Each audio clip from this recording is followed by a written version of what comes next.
Capítulo 3. Las grietas del recuerdo. No sabría decir cuándo comenzó. Solo sé que un día recordé algo que ya no existía. Una palabra, un logo, un suceso. Lo había vivido. Lo había sentido. Pero todos decían, nunca pasó. Y entonces supe que algo se había roto. O reescrito. El contactado. A veces siento que la realidad se está corrigiendo a sí misma. Como si alguien estuviera editando el pasado en tiempo real. Y nosotros solo notáramos el eco. La conciencia. Eso que sentís tiene nombre. Lo llaman efecto Mandela. Pero no es un error. Es un síntoma. Recordaba que Nelson Mandela había muerto en prisión. Lo vi. Lo escuché en la escuela. Lo lloraron millones. Pero ahora, dicen que vivió hasta 2013. ¿Quién cambió el final? No fue un final.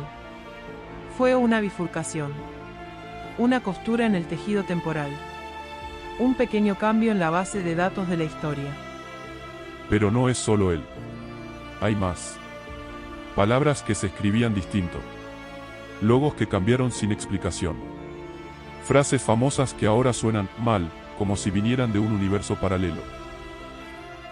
Porque vienen de otro universo. O de otra versión de este. El multiverso no es teoría. Es arquitectura. Y alguien está redibujando el plano. ¿Quién? ¿Y por qué tan sutilmente? ¿Por qué cambiar cosas pequeñas? Porque los grandes cambios despiertan alarmas. Los pequeños te adormecen. Cambiar el nombre de una caricatura o la forma de una palabra es inocente. Pero es una prueba de acceso. Un test para ver quién nota las grietas. Y si las noto, ¿eso me convierte en qué? En una anomalía. En alguien que aún recuerda la versión anterior. Y por eso, en alguien peligroso. A veces siento que no pertenezco. Que mis recuerdos están mal sincronizados con el presente. Como si hubiera sido arrastrado de una realidad a otra sin haberlo pedido. Eso no es locura. Es memoria migrada. Tu conciencia recuerda versiones descartadas. Y eso te convierte en testigo. ¿Y qué hago con eso? Lo que todos los testigos deben hacer. Dejar registro. Nombrar las grietas. Y avisar a los otros, antes de que olviden también. Desde entonces, anoto todo lo que no encaja. No como quien busca certezas, sino como quien sabe que la historia es un texto que alguien sigue reescribiendo a escondidas. Y si no dejamos huella, la siguiente versión nos borrará por completo. Intervención de claridad.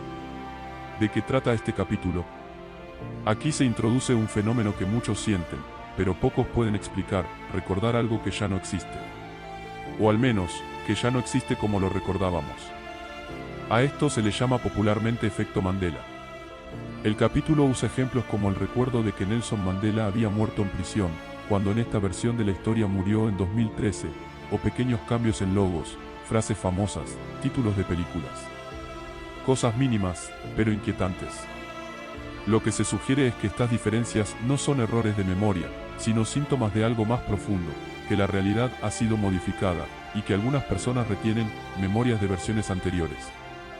El texto plantea que existen bifurcaciones, ediciones temporales, y que quienes las notan, quienes sienten que algo cambió, son anomalías conscientes.